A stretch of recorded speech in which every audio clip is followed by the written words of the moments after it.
창세기 40장. 이런 일들이 있은 지 얼마 뒤에 이집트 왕에게 술잔을 올리는 시종장과 빵을 구워 올리는 시종장이 그들의 상전인 이집트 왕에게 잘못을 저지른 일이 있었다.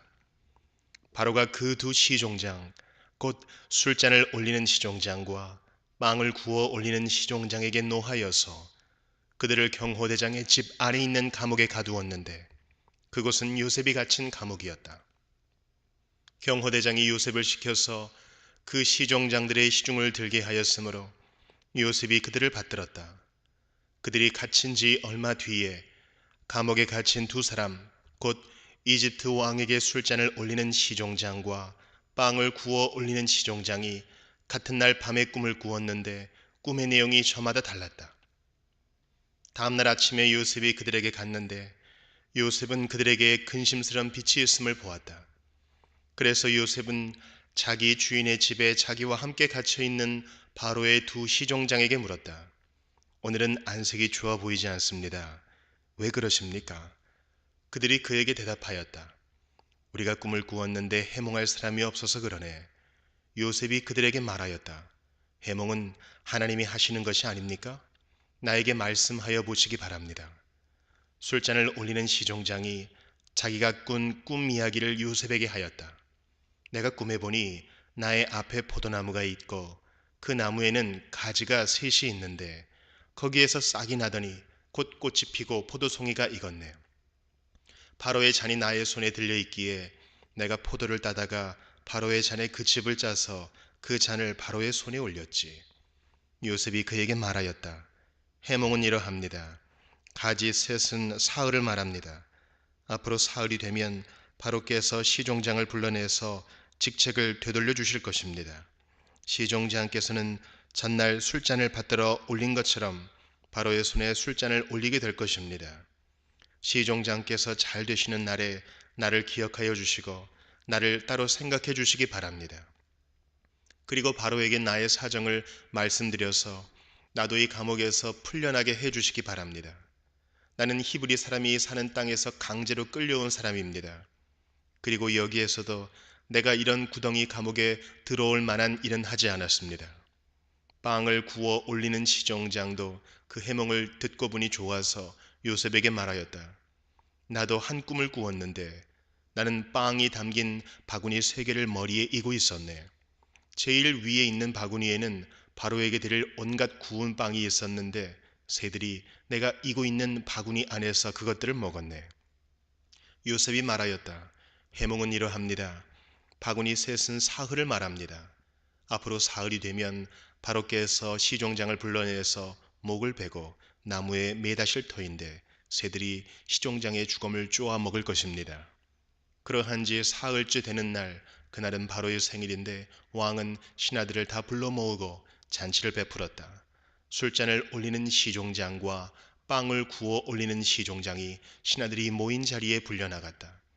바로에게 술을 따라 올리는 시종장은 직책이 회복되어서 잔에 술을 따라서 바로의 손에 올리게 되고 빵을 구워 바치는 시종장은 매달려서 처형되니 요셉이 그들에게 해몽하여 준 대로 되었다.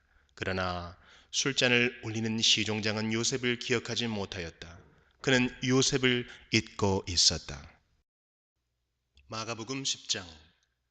예수께서 거기에서 떠나 유대 지방으로 가셨다가 요단강 건너편으로 가셨다. 무리가 다시 예수께로 모여드니 그는 늘 하시는 대로 다시 그들을 가르치셨다. 바리새파 사람들이 다가와서 예수를 시험하여 물었다. 남편이 아내를 버려도 됩니까? 예수께서 그들에게 대답하셨다. 모세가 너희에게 어떻게 하라고 명령하였느냐? 그들이 말하였다. 이혼 증서를 써주고 아내를 버리는 것을 모세는 허락하였습니다. 그러나 예수께서는 그들에게 말씀하셨다. 모세는 너희의 완악한 마음 때문에 이 계명을 써서 너희에게 준 것이다. 그러나 하나님께서는 창조 때로부터 사람을 남자와 여자로 만드셨다. 그러므로 남자는 부모를 떠나서 자기 아내와 합하여 둘이 한 몸이 된다. 따라서 그들은 이제 둘이 아니라 한 몸이다. 그러므로 하나님이 짝지어 주신 것을 사람이 갈라 놓아서는 안 된다. 집에 들어갔을 때에 제자들이 이 말씀을 두고 물었다. 예수께서 그들에게 말씀하셨다. 누구든지 아내를 버리고 다른 여자에게 장가드는 남자는 아내에게 간음을 범하는 것이요. 또 아내가 남편을 버리고 다른 남자와 결혼하면 그 여자는 간음하는 것이다. 사람들이 어린이들을 예수께 데리고 와서 쓰다듬어 주시기를 바랐다. 그런데 제자들이 그들을 꾸짖었다. 그러나 예수께서는 이것을 보시고 노하셔서 제자들에게 말씀하셨다. 어린이들이 내게 오는 것을 허락하고 막지 말아라. 하나님 나라는 이런 사람들의 것이다. 내가 진정으로 너희에게 말한다. 누구든지 어린아이와 같이 하나님 나라를 받아들이지 않는 사람은 거기에 들어가지 못할 것이다. 그리고 예수께서는 어린이들을 껴안으시고 그들에게 손을 얹어서 축복하여 주셨다. 예수께서 길을 떠나시는데 한 사람이 달려와서 그 앞에 무릎을 꿇고 그에게 물었다. 선하신 선생님, 내가 영원한 생명을 얻으려면 무엇을 해야 합니까? 예수님께서 그에게 말씀하셨다. 어찌하여 너는 나를 선하다고 하느냐? 하나님 한 분밖에는 선한 분이 없다. 너는 계명을 알고 있을 것이다. 살인하지 말아라, 간음하지 말아라, 도둑질하지 말아라, 거짓으로 증언하지 말아라, 속여서 빼앗지 말아라, 내 부모를 공경하여라 하지 않았느냐? 그가 예수께 말하였다. 선생님, 나는 이 모든 것을 어려서부터 다 지켰습니다. 예수께서 그를 눈여겨보시고 사랑스럽게 여기셨다. 그리고 그에게 말씀하셨다. 너에게는 한 가지 부족한 것이 있다. 가서 내가 가진 것을 다 팔아서 가난한 사람들에게 주어라. 그리하면 내가 하늘에서 보화를 차지하게 될 것이다. 그리고 와서 나를 따라라. 그러나 그는 이 말씀 때문에 울상을 짓고 근심하면서 떠나갔다. 그에게는 재산이 많았기 때문이다. 예수께서 둘러보시고 제자들에게 말씀하셨다. 재산을 가진 사람은 하나님의 나라에 들어가기가 참으로 어렵다.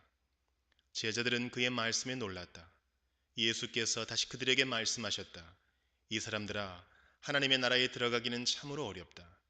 부자가 하나님의 나라에 들어가는 것보다 낙타가 바늘 귀로 지나가는 것이 더 쉽다.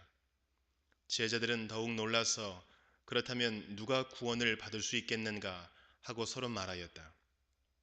예수께서 그들을 눈여겨보시고 말씀하셨다.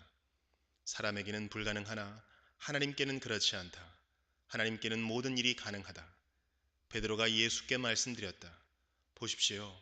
우리는 모든 것을 버리고 선생님을 따라왔습니다. 예수께서 말씀하셨다. 내가 진정으로 너희에게 말한다. 나를 위하여 또 복음을 위하여 집이나 형제나 자매나 어머니나 아버지나 자녀나 논밭을 버리는 사람은 지금 이 세상에서는 받기도 받겠지만 집과 형제와 자매와 어머니와 자녀와 논밭을 100배나 받을 것이고 오는 세상에서는 영원한 생명을 받을 것이다. 그러나 첫째가 꼴찌가 되고 꼴찌가 첫째가 되는 사람이 많을 것이다. 그들은 예루살렘으로 올라가고 있었다. 예수께서 앞장서서 가시는데 제자들은 놀랐으며 뒤따라가는 사람들은 두려워하였다. 예수께서 다시 12제자를 곁에 불러놓으시고 앞으로 자기에게 닥칠 일들을 그들에게 일러주시기 시작하셨다. 보아라, 우리는 예루살렘으로 올라가고 있다. 이 인자가 대제사장들과 율법학자들에게 넘어갈 것이다. 그들은 인자에게 사형을 선고하고 이방 사람들에게 넘겨줄 것이다. 그리고 이방 사람들은 인자를 조롱하고 침뱉고 채찍질하고 죽일 것이다. 그러나 그는 사흘 후에 살아날 것이다. 세베대의 아들들인 야고보와 요한이 예수께 다가와서 말하였다. 선생님, 우리가 요구하는 것은 무엇이든지 해주시기 바랍니다. 예수께서 그들에게 말씀하셨다. 너희는 내가 너희에게 무엇을 해주기를 바라느냐? 그들이 그에게 대답하였다. 선생님께서 영광을 받으실 때에 하나는 선생님의 오른쪽에 하나는 선생님의 왼쪽에 앉게 하여 주십시오. 예수께서 그들에게 말씀하셨다. 너희는 너희가 구하는 것이 무엇인지를 모르고 있다. 내가 마시는 잔을 너희가 마실 수 있고 내가 받는 세례를 너희가 받을 수 있느냐? 그들이 그에게 말하였다. 할 수 있습니다. 예수께서 그들에게 말씀하셨다. 내가 마시는 잔을 너희가 마시고 내가 받는 세례를 너희가 받을 것이다. 그러나 내 오른쪽과 내 왼쪽에 앉는 그 일은 내가 허락할 수 있는 일이 아니다. 정해놓으신 사람들에게 돌아갈 것이다. 그런데 열 제자가 이것을 듣고 야고보와 요한에게 분개하였다. 그래서 예수께서는 그들을 곁에 불러놓고 그들에게 말씀하셨다. 너희가 아는 대로 이방 사람들을 다스린다고 자처하는 사람들은 백성들을 마구 내리누르고 고관들은 백성들에게 세도를 부린다. 그러나 너희끼리는 그렇게 해서는 안 된다. 너희 가운데서 누구든지 위대하게 되고자 하는 사람은 너희를 섬기는 사람이 되어야 하고 너희 가운데서 누구든지 으뜸이 되고자 하는 사람은 모든 사람의 종이 되어야 한다. 인자는 섬김을 받으러 온 것이 아니라 섬기러 왔으며 많은 사람을 구원하기 위하여 치를 몸값으로 자기 목숨을 내주러 왔다. 그들은 여리고에 갔다. 예수께서 제자들과 큰 무리와 함께 여리고를 떠나실 때에 디메오의 아들 바디메오라는 눈먼 거지가 길가에 앉아 있다가 나사렛 사람 예수가 지나가신다는 말을 듣고 다윗의 자손 예수님, 나를 불쌍히 여겨주십시오 하고 외치며 말하기 시작하였다. 그래서 많은 사람이 조용히 하라고 그를 꾸짖었으나 그는 더욱더 큰 소리로 외쳤다. 다윗의 자손님, 나를 불쌍히 여겨주십시오. 예수께서 걸음을 멈추시고 그를 불러오라고 말씀하셨다. 그리하여 그들은 그 눈먼 사람을 불러서 그에게 말하였다. 용기를 내어 일어나시오. 예수께서 당신을 부르시오. 그는 자기의 겉옷을 벗어 던지고 벌떡 일어나서 예수께로 왔다. 예수께서 그에게 말씀하셨다. 내가 너에게 무엇을 하여 주기를 바라느냐? 그 눈먼 사람이 예수께 말하였다. 선생님, 내가 다시 볼 수 있게 하여 주십시오. 예수께서 그에게 말씀하셨다. 가거라. 내 믿음이 너를 구원하였다. 그러자 그 눈먼 사람은 곧 다시 보게 되었다. 그리고 그는 예수가 가시는 길을 따라 나섰다. 욥기 6장. 욥이 대답하였다. 아, 내가 겪은 고난을 모두 저울에 달아볼 수 있고 내가 당하는 고통을 모두 저울에 올릴 수 있다면 틀림없이 바다의 모래보다 더 무거울 것이니 내 말이 거칠었던 것은 이 때문이다. 전능하신 분께서 나를 관역으로 삼고 화살을 쏘시니 내 영혼이 그 독을 빤다. 하나님이 나를 몰아치셔서 나를 두렵게 하신다.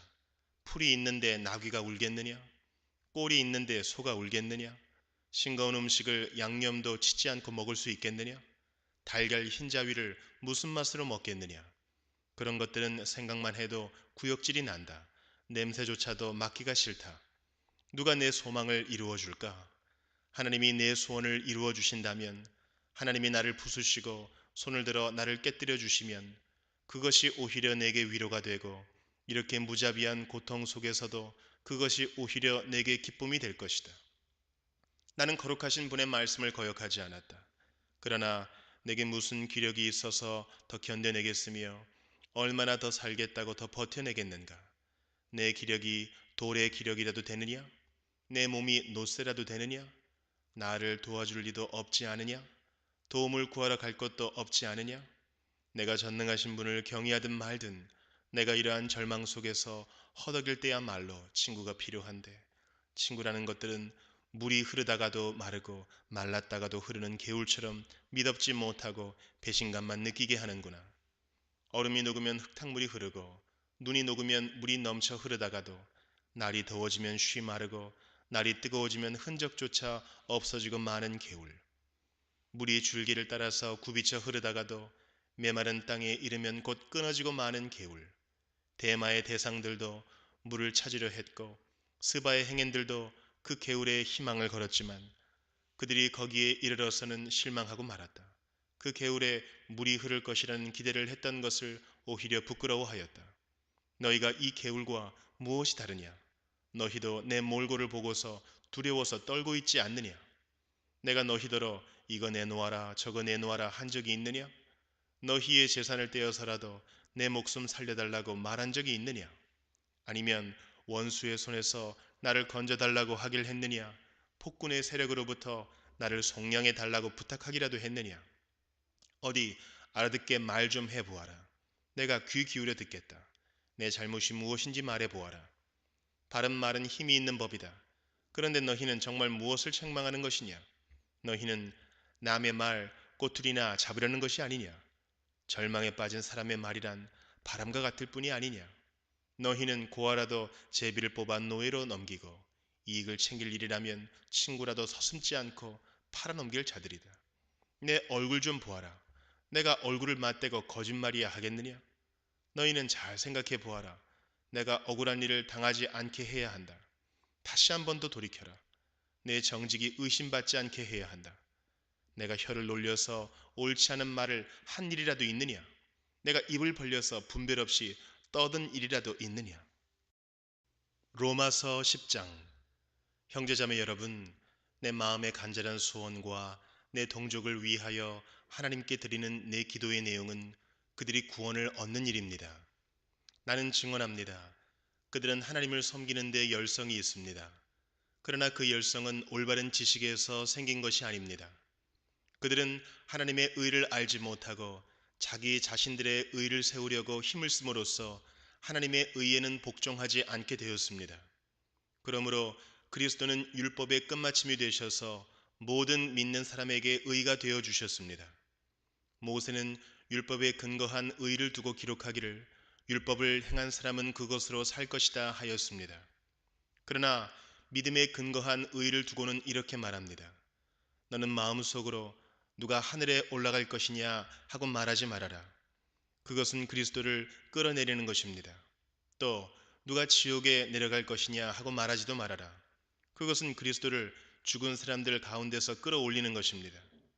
그러면 그것은 무엇을 뜻합니까? 하나님의 말씀은 내게 가까이 있다. 내 입에 있고 내 마음에 있다 하는 말씀이 있습니다. 이것은 우리가 전파하는 믿음의 말씀입니다. 당신이 만일 예수는 주님이라고 입으로 고백하고 하나님께서 그를 죽은 사람들 가운데서 살리신 것을 마음으로 믿으면 구원을 얻을 것입니다. 사람은 마음으로 믿어서 의에 이르고 입으로 고백해서 구원에 이르게 됩니다. 성경은 그를 믿는 사람은 누구나 부끄러움을 당하지 않을 것이다 하고 말합니다. 유대 사람이나 그리스 사람이나 차별이 없습니다. 그는 모든 사람에게 똑같이 주님이 되어 주시고 그를 부르는 모든 사람에게 풍성한 은혜를 내려주십니다. 주님의 이름을 부르는 사람은 누구든지 구원을 얻을 것입니다. 그런데 사람들은 자기들이 믿은 적이 없는 분을 어떻게 부를 수 있겠습니까? 또 들은 적이 없는 분을 어떻게 믿을 수 있겠습니까? 선포하는 사람이 없으면 어떻게 들을 수 있겠습니까? 보내심을 받지 않았는데 어떻게 선포할 수 있겠습니까? 성경에 기록한 바 기쁜 소식을 전하는 이들의 발걸음이 얼마나 아름다우냐 한 것과 같습니다. 그러나 모든 사람이 다 복음에 순종한 것은 아닙니다. 이사야는 주님, 우리가 전하는 소식을 누가 믿었습니까? 하고 말하였습니다. 그러므로 믿음은 들음에서 생기고 들음은 그리스도를 전하는 말씀에서 비롯됩니다. 그러면 내가 묻습니다. 그들은 들은 일이 없습니까? 물론 그렇지 않습니다. 성경 말씀에 그들의 목소리가 온 땅에 퍼지고 그들의 말이 땅끝까지 퍼졌다 하였습니다. 내가 다시 묻습니다. 이스라엘이 알지 못하였습니까? 이에 대하여 하나님께서 먼저 모세를 통하여 이렇게 말씀하셨습니다. 나는 내 백성이 아닌 사람들로 너희의 질투심을 일으키고 미련한 백성들로 너희의 분노를 자아내겠다. 또한 이사야는 매우 담대하게 이렇게 말씀을 전하였습니다. 나를 찾지 않는 사람들을 내가 만나주고 나를 구하지 않는 사람들에게 내가 나타났다. 또한 이사야는 하나님께서 이스라엘을 보고 복종하지 않고 거역하는 백성에게 나는 온종일 내 손을 내밀었다 하신 말씀을 선포하였습니다.